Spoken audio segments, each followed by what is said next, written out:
Hello student, ছাত্রমিত্র mathematics. এখন আমরা যে অঙ্কটা সলভ করবো নবম শ্রেণী কোষে দেখি 21, অর্থাৎ 5-এর দাগের 2-এর অঙ্কটা সলভ করবো। এখন অঙ্কটা আছে প্রমাণ করি। এই যে অঙ্কটা আছে এটা সমান প্রমাণ করতে হবে 2 হবে, সেটা আমাদের প্রমাণ করতে হবে। তাহলে এখানে অঙ্কটা যে ছিল আমরা সমান চিহ্নের বাম দিকটা বামপক্ষ বলে এখানে আমরা বসিয়ে দিয়েছি বামপক্ষ, এটা সমান আমাদের 2 প্রমাণ করতে হবে। তাহলে যেহেতু দেখো লগ 15 আছে ইন্টু 1 প্লাস লগ 15 মানে 30, তাহলে লগ 15 দিয়ে আমরা গুণ করে দিচ্ছি। এটাকে গুণ করলাম, দেখো গুণ করে কি পেয়েছি আমরা, এখানে লগ 15 দিয়ে গুণ করলে এই পর্যন্ত সংখ্যা হচ্ছে পেয়েছি। তারপরে লগ মানে হাফ লগ 10 16 দিয়ে গুণ করলাম, এটাকে গুণ করে পাচ্ছি আমরা কোন পর্যন্ত, এই গুণ করেছি। লগ 10 6 দিয়ে এটাকে গুণ করলাম, গুণ করে কোনটা পাচ্ছি, এই যে সংখ্যাটা আছে এই সংখ্যাটা আমরা পেয়ে যাচ্ছি। এবারে আমরা এখানে লগ 15 আছে বসিয়ে দিয়েছি, লগ এখানে এই মানে লগ 30 হলো, এটা বসিয়ে দিলাম। লগ 4 এখানে লগ 7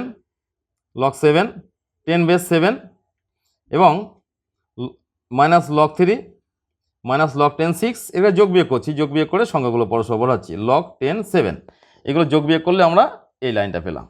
এবার কি করছি দেখো, যেহেতু লগ 10 বেস, এবার আমরা যেহেতু এখানে যোগের আকারে আছে আবার এখানে বিয়োগের আকারে আছে, সুতরাং যোগের আকারগুলো কি হবে, যেগুলো যোগের আকার থেকে সবার বেসটা 10 আছে, এখানে বেস সবার 10, তাহলে এই যে যোগের আকারগুলো আছে এই যোগের আকারগুলোকে পরস্পর যোগের আকার থাকলে কি হয়, গুণ হয়। 15 30 4 এবং 7 সেগুলো আমরা যোগ মানে পরস্পর গুণ করেছি।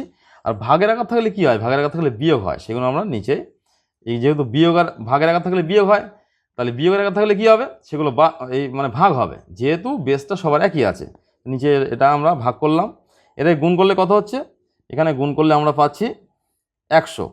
এই যদি আমরা কাটাকুটি করি, এখানে দেখো 3 5 15, এখানে 5 হলো, এখানে 7 আর 7 কেটে যাচ্ছে, 6 দিয়ে কাটলে 5 6 30, তাই 5 5 25 4 5 100, তাই লগ 10 বেস 100 মানে 100 মানে কত, 100 ভাঙলে কত হয় 10 স্কোয়ার, অর্থাৎ দুইটা নিয়ম অনুযায়ী বাম দিকে আসলো। 10 বেস 10 একই বেজার পাওয়ার সমান হলে কত হয় 1 হয়, তাই 2 × 1 ইকুয়ালস টু কত 2।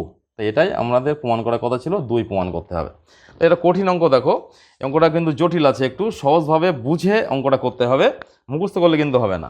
অঙ্ক ভালোভাবে শিখতে গেলে জানতে গেলে বুঝতে হবে। এইভাবে সহজ পদ্ধতিতে অঙ্ক শিখতে গেলে জানতে গেলে আমাদের ছাত্রমিত্র অ্যাপটি ইনস্টল করতে হবে, তাই সহজ পদ্ধতিতে তুমি অঙ্কগুলো সহজভাবে শিখতে পারবে।